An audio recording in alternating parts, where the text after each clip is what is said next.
Millions of your tax dollars went into it, but so far the Gulf Quest Maritime Museum has yet to show that it will be a success. Tonight, Fox News investigates what went wrong and what can happen to turn things around. Our investigative special starts next, right here on Fox 10 News.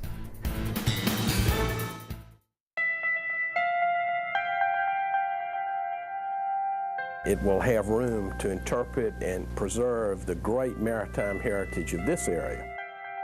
We estimate somewhere in the range of $12 to $16 million will need to be spent to do what we need to do on the waterfront. The Maritime Museum will have an over $5 million annual impact on the economy for Mobile and Mobile County.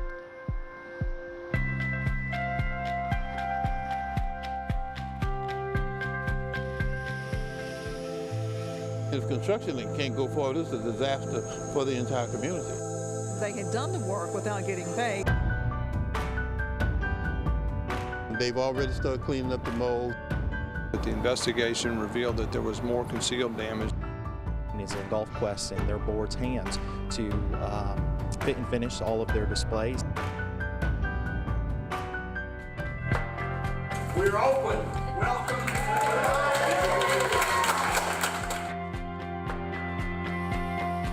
Long time to get here. Money troubles sinking Gulf Quest. They say they had to cut their losses and do what they feel is best for the taxpayers. What was the point of any of this? It's almost like they were confused. Trying to find the best pathway forward. That's exactly what we're trying to do. We do not intend for it to sit here.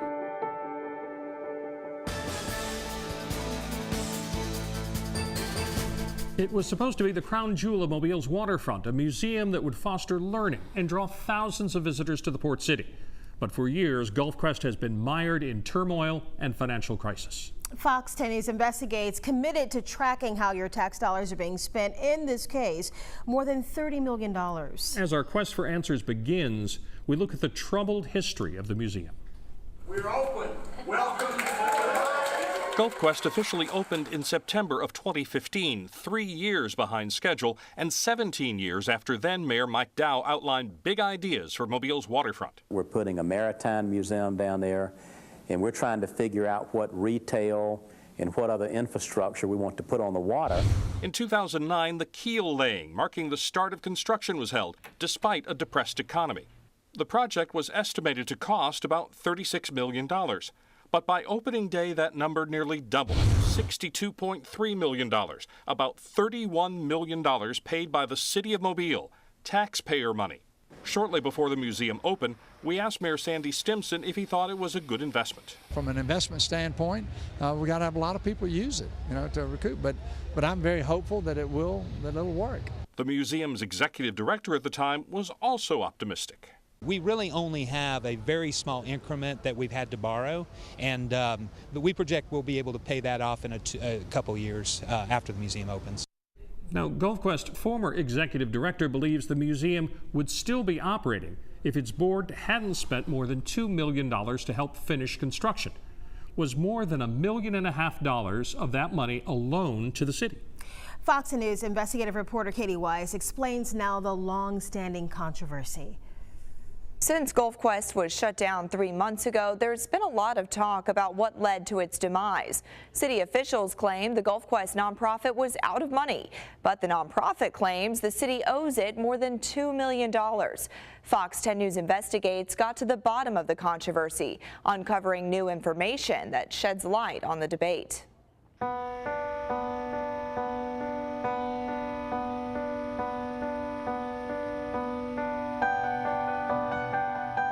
It was a quiet feud that spanned 2 city administrations, and it became the major point of contention between city and Gulf Quest officials for 6 years. Does the city of Mobile owe the Gulf Quest nonprofit more than $2 million for construction costs for which the city was responsible? Former Gulf Quest executive director Tony Zadro says yes. It effectively created a gaping hole in the nonprofit's financial structure. In 2000, the city and the Gulf Quest nonprofit established a partnership agreement. The city would pay for the building and the nonprofit would buy the exhibits and run the museum inside.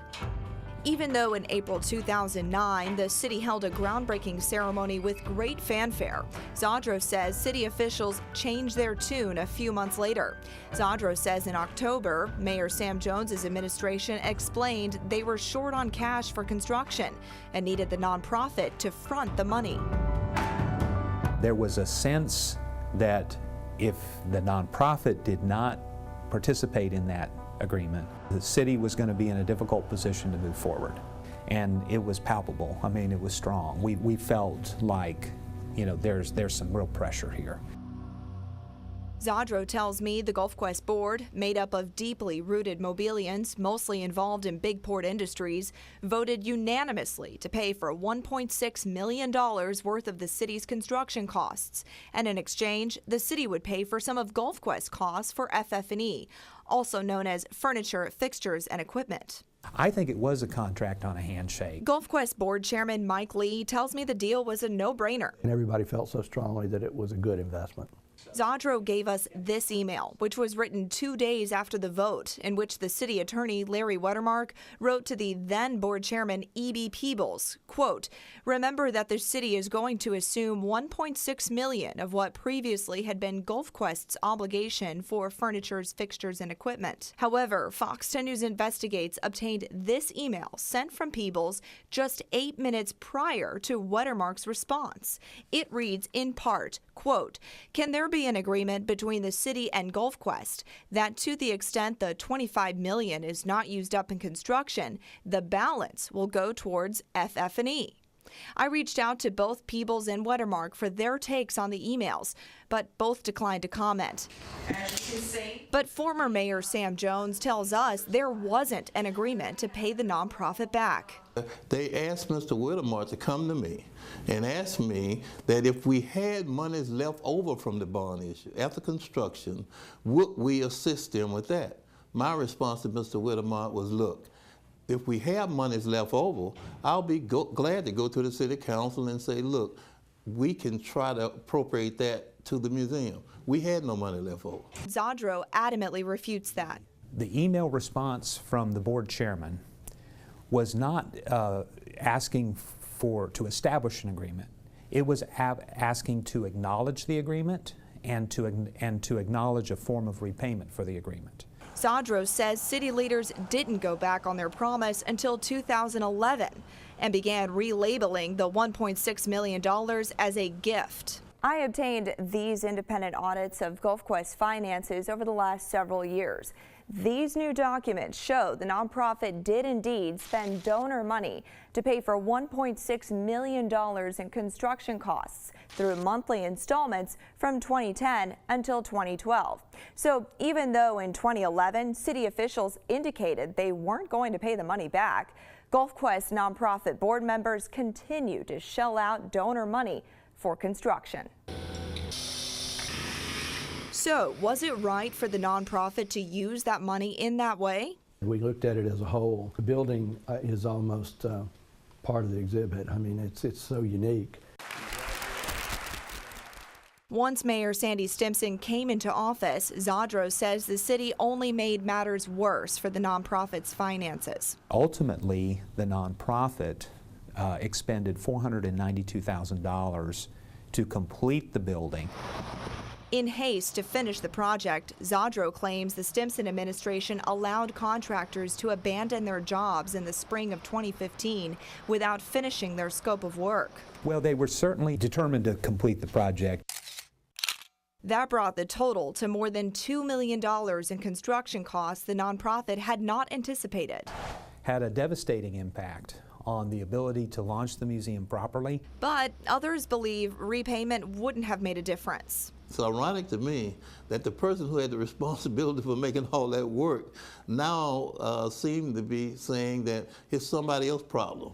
Even if the $2 million truly was critical, Zadro never made the dispute public. So why not go to the media? Well, it was discussed. It was discussed going to the media and was discussed a number of times over the years. But it was also determined that that could be counterproductive to the public-private partnership.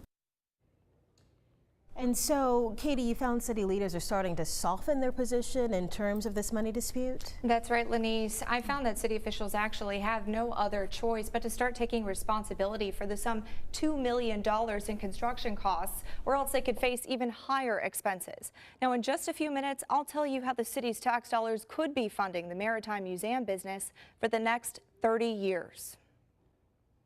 Some guy just walked in the lobby as I was leaving and asked if we'd be open tomorrow, and I said, yeah, we're always open on Saturday. He says, well, I just heard on the news you guys were closed, and I'm like, news to me, I didn't know anything about it.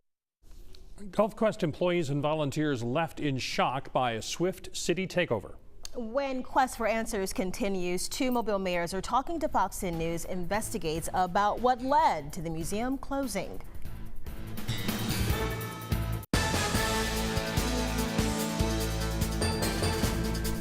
You know, just a year after its opening, the GulfQuest Maritime Museum was closed by the city of Mobile, and now it's set to reopen with some changes. As Fox 10 News investigative reporter Renee Dials learned, you, the taxpayer, will likely be in the museum business for years to come.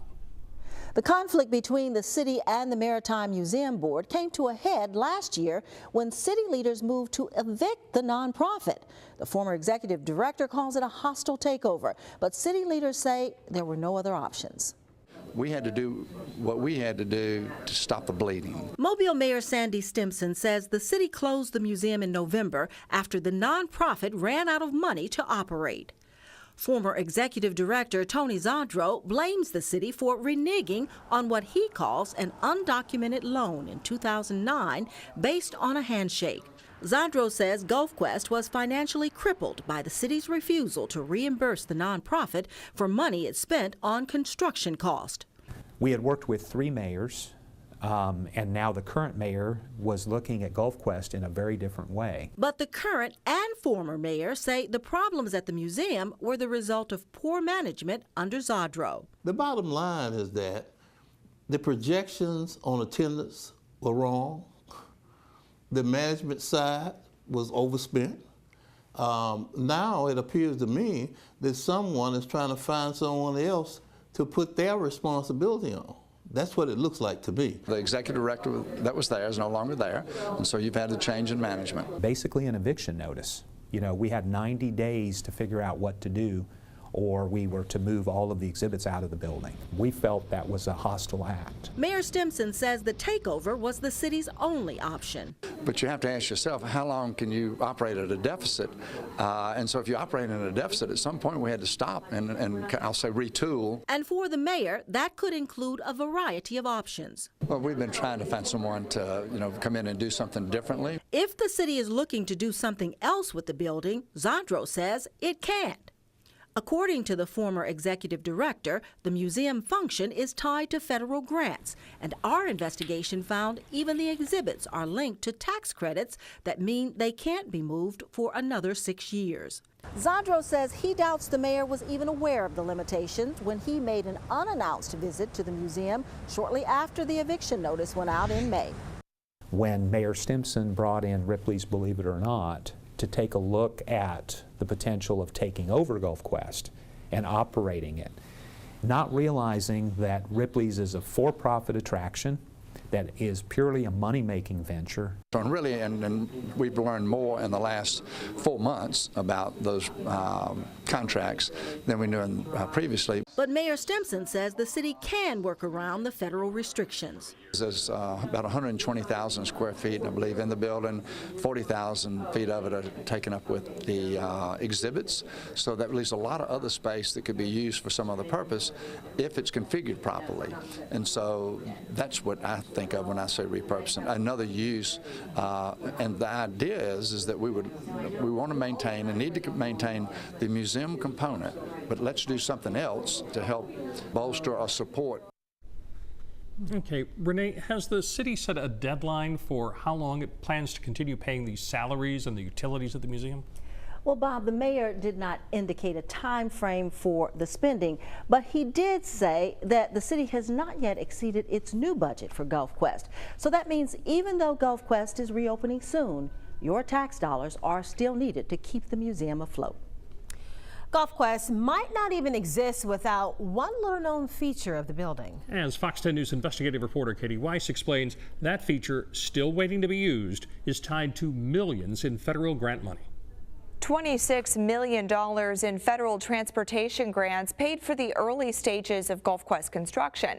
And when the city of Mobile received those federal tax dollars, city officials said the museum would be a transportation hub that would include a passenger ferry service. Now city officials are concerned because that ferry never came to fruition.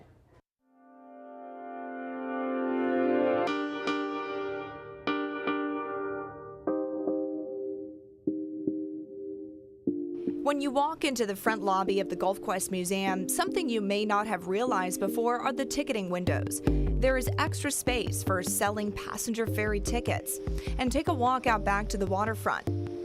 You'll notice the dock is built to accommodate a ferry. Those designs are no mistake. Maritime Center is a port built for a ferry. In 2000, the city drew up its plans for a, quote, maritime transportation center, which would include a city visitor center, a maritime museum, and a passenger ferry terminal to be operated by the city. The ferry would run between downtown Mobile, the Eastern Shore, and Gulf Shores. Baldwin County would gain from our assets, and we would gain from theirs, and you would sell a regional approach. Former Mayor Mike Dow says in the early 2000s, the U.S. Department of Transportation was giving out millions of tax dollars in grants for ferries and transportation hubs, and he didn't want to miss out. It would have been pretty stupid to sit there and say, I just don't think I'm going to take a grant. You know, they were giving them to cities all over the U.S., and that's what you had to do to try to be competitive. So we were hell-bent on being competitive because our competitors were not letting the opportunities go by. In 2004, after city officials had already received nearly $10 million in federal transportation tax dollars for the project, city officials commissioned this ferry feasibility study. The study surveyed more than 2,000 people, with respondents showing a very low interest in having a ferry service. What's more, this study found the proposed ferry service would lose money, with an annual operating deficit of some $500,000. So I asked Dow about that study. Is why request funding from the federal government for a project if you weren't sure whether or not it would be economically sustainable? We weren't requesting money for the transportation system. We're requesting money to build a maritime museum that represented transportation, our whole history of shipping. That's what we raised the money for. The feds were the one that said we'd like to see a ferry. They love the fact that we might be progressive, that we might be an exciting city, and I did too. But city officials tell us other cities in Baldwin County are not on board. They agreed initially. By the time that we start construction, they all reneged, and they said no. Current Mobile Mayor Sandy Stimson says the ferry is still a big concern. Because of our investigation, Stimson spoke out for the first time about the grant issue. Immediately upon realizing there was a problem, we reached out to the federal government, those that were responsible for those grants, told them what the situation was, and we're maintaining communication with them to make sure that we don't have a misstep and violate some covenant. With possible construction for an I-10 bridge in the near future, Stimson says a ferry could be an idea whose time has finally come. As I think about the city and what's going to happen when you start the construction of the I-10 bridge, to me, the idea of the ferry really becomes more viable during that construction phase because of the disruption you're going to have in traffic. So will the city of Mobile be forced to pay back the $26 million if a ferry doesn't come to fruition? Well, the Federal Transit Administration says not necessarily. Technically, officials tell me the facility has a transportation element because there's a Wave bus stop there. But the FTA would still like to see the city add a ferry in the future. It's a future that remains uncertain. Yeah, tonight, new details about what the city is doing to help get the museum up and running again. And your reaction to all that money being spent on the project. It might have been a wise investment, but I'm still not convinced because I haven't seen any output of it. It's all next when your quest for answers continues.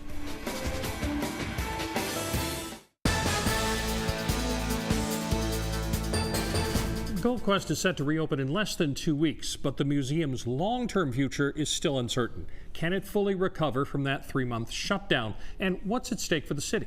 Those are questions our investigative team tackles in its quest for answers. A lot of people are hoping the reopening signals a new beginning for Gulf Quest. All of the mayors who were involved in building the museum say they want to see it succeed. And that includes the current mayor who closed it to the public 3 months ago. Gulf Quest will reopen to the public on February 18th. That's great news to season ticket holders like Carla Constantine. I definitely will continue to go. I mean, I was very sad when they closed because the kids love it. The museum will be back in business, but the Gulf Quest Board of Trustees will not be totally in control. It is not being fully turned over to Gulf Quest. We still will continue to pay the employees, pay the electricity, the things that we had obligated, because I think it's a situation where they've got to get it on solid footing. And so this is the first step in doing that. Mayor Stimson says the city is paying about $360,000 a year for 6 Gulf Quest employees. The utility bill is estimated at $400,000 a year. It's now up to the board to get people into the museum. I love it. I think it's a beautiful facility. I love all the exhibits. I'm not certain it'll attract the crowds that it needs to. The new Shipwreck, Pirates and Treasures exhibit, lower ticket prices, and free parking are all new perks to bring in visitors. Those are some of the things the city is doing, but will it be enough to keep the museum afloat? Well, our investigation found it's going to have to be enough because neither the city nor the nonprofit can afford to let it fail. Remember the $26 million in federal transportation grants that I showed you were the key factors in getting construction underway? Well, now city officials are beginning to realize they will need to assist the Gulf Quest nonprofit to ensure the museum doesn't go under a second time around.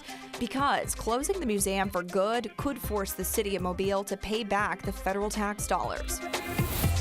Board Chairman Mike Lee tells me he's noticed that reality has set in for the city as leaders are now beginning to make up for the more than $2 million in construction costs the nonprofit fronted over the years. The city is going to continue to help with the expenses as they're doing now. I think that cooperative effort is the way to get our feet back on the ground. It's a way for the city to participate and help us recover some of the funds that we spent during that long period before the opening. He tells me the nonprofit will pay for an additional 5 or 6 employees once the museum reopens and is securing a number of volunteers. However, Lee says the Gulf Quest Museum only occupies about 40% of the ship-shaped building. He's working with the city to find a second tenant to help offset costs. Hopefully something that involves entertainment, dining. Some Mobilians, though, aren't so happy about their city going into the museum business. I mean, it just took so long and so many taxpayer dollars. If it took that much money to invest in it, I mean, I'm sure I'm looking for a heck of a show. People are concerned and they're worried that their money is going into something that may not have been a need for it or didn't get the results that they were expecting. But that doesn't matter because our quest for answers has uncovered the city has no other choice but to ensure the $60 million facility stays up and running. Let's just say the city said, listen, we're going to lock the doors. Then the city would have to start paying the federal government. We can't close it. We have to keep it open even if it's a limited basis. We can't close it. The Federal Transit Administration, or FTA, sent us a written statement about the grant money. It reads in part, quote, if the recipient fails to use the federally assisted property for the duration of its useful life, depending on the circumstances, the recipient may be required to return a portion of federal assistance spent on the property. An FTA spokesman tells me the agency is working with the city of Mobile to ensure the building lives up to its intended purpose for the next 30 years. And remember, according to Zadro, because of the nonprofit's tax credits associated with the exhibits inside the building, the museum will not be able to remove the exhibits for another 6 years. Fox 10 News Investigates remains committed to tracking the museum's progress and will keep you updated as we learn new details.